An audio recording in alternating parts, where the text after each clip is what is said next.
A disturbing piece was published in the Journal of Clinical Psychiatry. It is a study that claims people who are anti-government or believe in conspiracies around the government are suffering from a condition called anti-government phobia, meaning that anyone who has a distaste for the government, the way it operates, its policies, and believes that there is a particular force behind it must be mentally ill. The implications here are frightening. If you feel the government is doing something that will harm you, and that is part of a bigger plan, you are sick. Thus the government can respond as though you were a threat. This is what the study actually claims. This study conclusively demonstrates that unfounded fear of government is a recognizable mental illness closely related to paranoid schizophrenia. Anti-government phobia differs from most mental illnesses, however, in that it is highly infectious and has an acute onset. Symptoms include extreme suspiciousness, conspiracy mongering, delusional thought patterns, staunch us against them mentality, withdrawal from reality, and often religious fanaticism. The problem here is, how do you define unfounded fear? What constitutes something as being unfounded? Is the belief that the government is doing things we don't know about unfounded? Or seeing that it puts forward policies that reduce the healthcare and education unfounded? Or is thinking the government lies in order to justify war unfounded? What is unfounded is whatever the government says it is. It's one of those vague definitions that can be used to cover anything, like the definition of a terrorist right now. The blanketing statement is the us against them mentality, as it is the cornerstone of every conflict. This can be interpreted in almost an infinite number of ways. This will cover any criticism you have of the government. The study also gave a suggestion on how to deal with someone who is considered to have anti-government phobia. Having the patient committed to a qualified mental health institution is the best option for family and loved ones. For this reason, all psychiatrists and family physicians should be provided with educational materials which will help them recognize the various symptoms and warning signs accompanying onset. In other words, the plan is to have you quarantined from the rest of the public and have you discredited by having been held in a psychiatric hospital. The stigma that is placed against mental illness is sufficient to discredit anyone who shows any discontent with the government. It's an extremely effective manner in which to silence dissent from anything the government says is the official truth or official line. Because, as I said before, what is defined as truth is defined by the government. In addition, by having you committed, your family, even your family will have turned on you, leading to a greater level of being discredited. People can say, oh look, even his family thinks he's crazy. The study is aware of the growing discontent people have towards the government. Anti-government phobia has a worldwide distribution, but has particularly high incidence in the United States. Infection rates are estimated by mental health officials to be about 5% of the general population, and this rate is growing at an alarming rate. Rates are highest, but not limited to, those who are disaffected in some fashion, especially those who have a strong personal grudge against the federal government for one reason or another. It should not be unexpected that people are growing more disaffected with the government, particularly if they didn't vote for the person or policies in power. To imply in this way that anyone who disagrees is a problem implies that you are not allowed to. This statement alone is a support of fascism.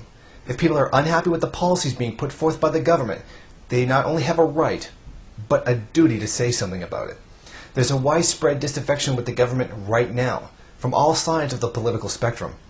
Whether you believe in the New World Order, a socialist, you're a Ron Paul follower, or a religious oath-keeper type, you know the government is not being honest with you. That is not some kind of bias. We all see something is wrong. We all have different interpretations of what the problem is, but we all acknowledge there is one. The harder the government pushes against the will of the people, the more disaffected people are going to become. The study even hints at a suggestion of shutting down any media that promotes dissension from the government. It promotes it as being a source of the mental illness. It spreads the disease, it claims. Common ways in which this harmful anti-government propaganda is spread include books, pamphlets, magazines, newspapers, audio tapes, videotapes, shortwave and conventional radio programs, computer bulletin boards, and various internet sites.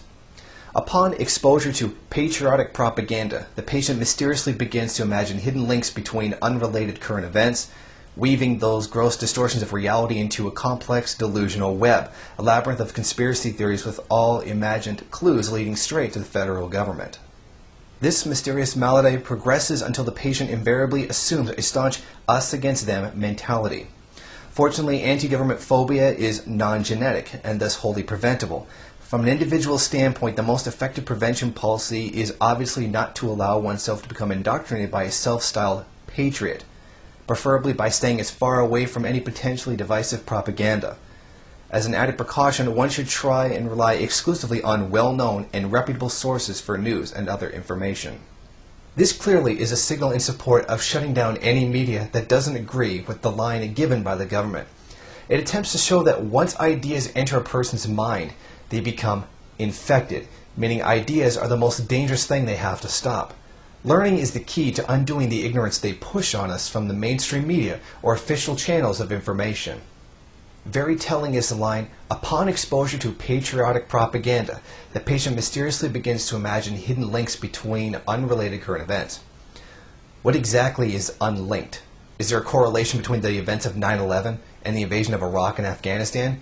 Is there no link between the world's oil reserves and oil profits to the invasion of Iraq and coming Iran? It sounds like investigation into why government takes the actions they do is becoming forbidden, and that you're mentally ill if you do. The study also specifically lists certain people to be targeted by doctors.